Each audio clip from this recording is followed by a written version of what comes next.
네, 안녕하십니까. 김 선생의 서울 이야기를 진행하는 강사 김효입니다. 이번 시간에는 홍제천변에 자리 잡고 있는 이 옥천암 마애불 혹은 보도각 백불이라고 불리우는 고려시대의 마애불에 대해서 말씀드려 보도록 하겠습니다.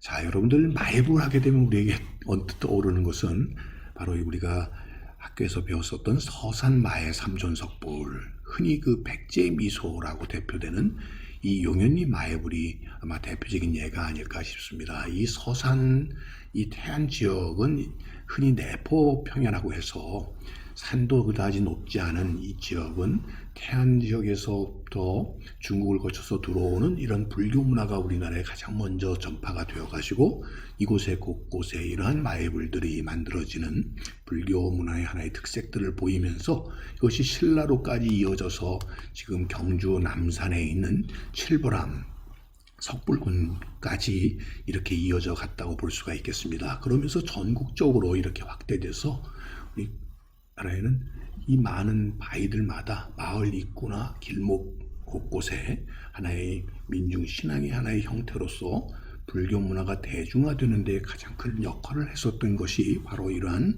마애불이 아닐까 싶습니다.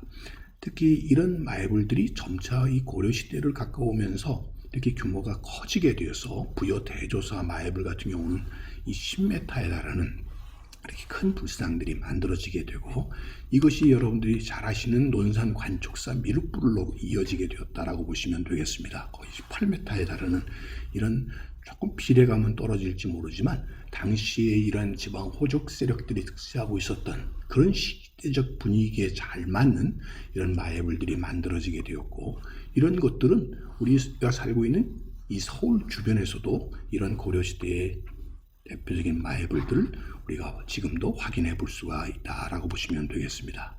당시 고려의 도읍이었던 개경과 더불어 이 남경, 지금의 이 서울을 대단히 중시를 했고 특히 그래서 많은 임금들이 이 남경으로의 행차가 이루어지게 되었을 때 임금님뿐만 아니라 이 개경과 남경 사이에서는 많은 교류가 있게 되면서 중요한 루트가 바로 이 해음령을 거쳐서 넘어오는 길이 되겠습니다.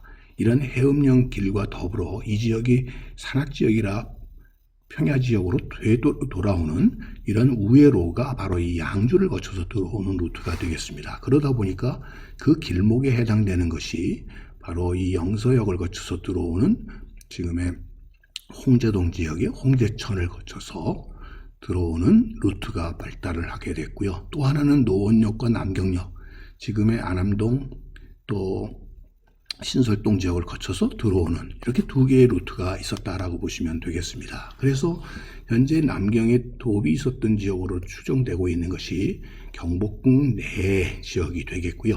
이들로 들어오기 위해서 인왕산과 백악 사이의 고개를 넘어오는 길이 발달하게 되었다라고 보시면 되겠습니다. 그래서 해음령을 두고 지금의 백제 용미리의 마애석불 같은 것들이 바로 이 시기에 이러한 길을 통행하는 사람들을 지켜주는 하나의 비보적인 수호 보살로 이런 마애불들이 만들어지게 되었다라고 보시면 되겠고요. 이것이 북한산 자락에 오게 되면 삼천사지 마애불 입상 같은 형태로 나타나게 되었고 이것이 승가사 마애불로 이렇게 이어져 오게 되었다라고 보시면 되겠습니다. 자, 이렇게 넘어온 이런 마애불들이 당시의 고려의 루트상의 중요한 길목에 해당되는 것이 바로 이 홍제천이 되겠고요. 이 홍제천 위로 놓여 있는 이 수문이 바로 인왕산 자락 쪽에 한양도성과 북한산성을 연결하는 탕춘대성에 놓여져 있는 수문이 되겠습니다.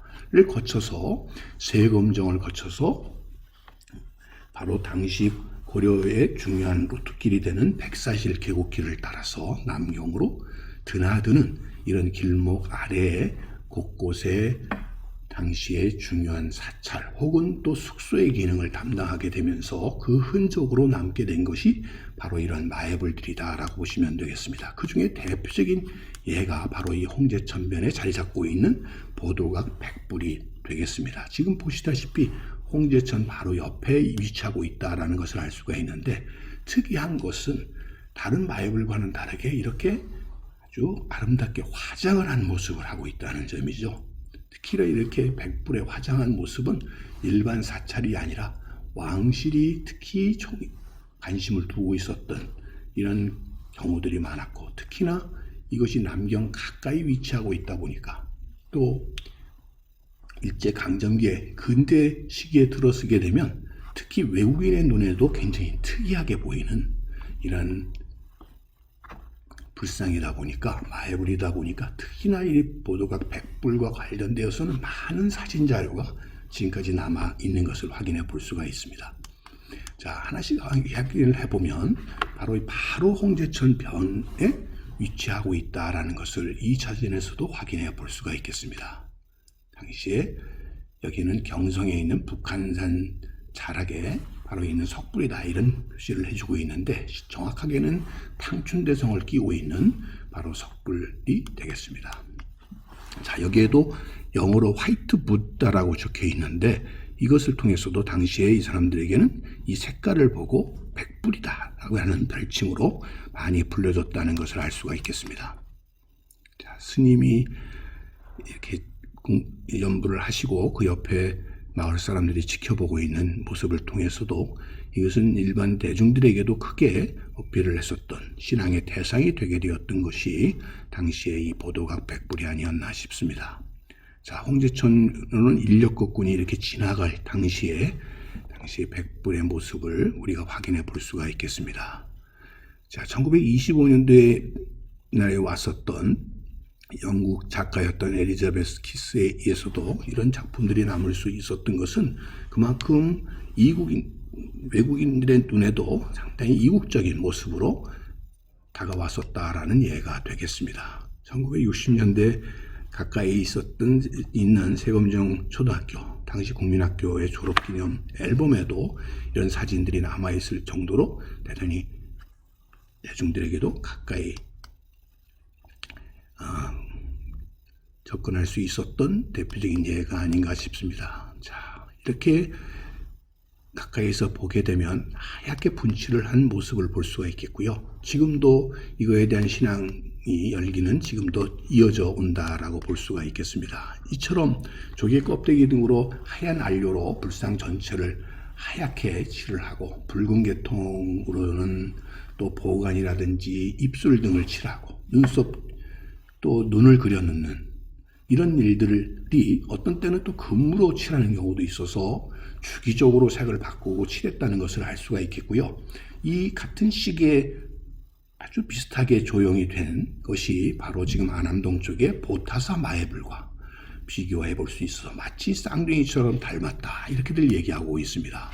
보타사 마애불이 있는 지역으로 가게 되면 바로 이런 불상이 나타나게 되고, 언뜻 보게 되면 그 전체적인 그 위치는 좀 다를지 몰라도 그 느낌 자체가 보타사 마애불과 보도각 석불은 대단히 유사하다. 시대적인 그런 같은 시기에 서로 영향을 받은 예라고 볼 수가 있겠습니다. 자, 이처럼 보도각 석불은 대중들에게도 큰 인기를 끌었을 뿐만 아니라 당시의 고려시대를 거쳐 조선시대로 이어지게 되면서 개경과 남경 사이의 중요한 루트상에, 또 이성계가 천도를 하고 난 뒤에는 왕실의 번영을 기원하면서, 또 근래에 와서는 고종의 어머니가 자기 아들의 복을 비는 등의 왕실의 큰 관심을 받았던 대표적인 마애불상이 바로 이 보도각 백불이 아닐까 싶습니다. 오늘은 홍제천변에 자리 잡고 있었던 고려시대의 마애불에 대해서 꽃밭을 가꾸는 김 선생이 말씀드렸습니다.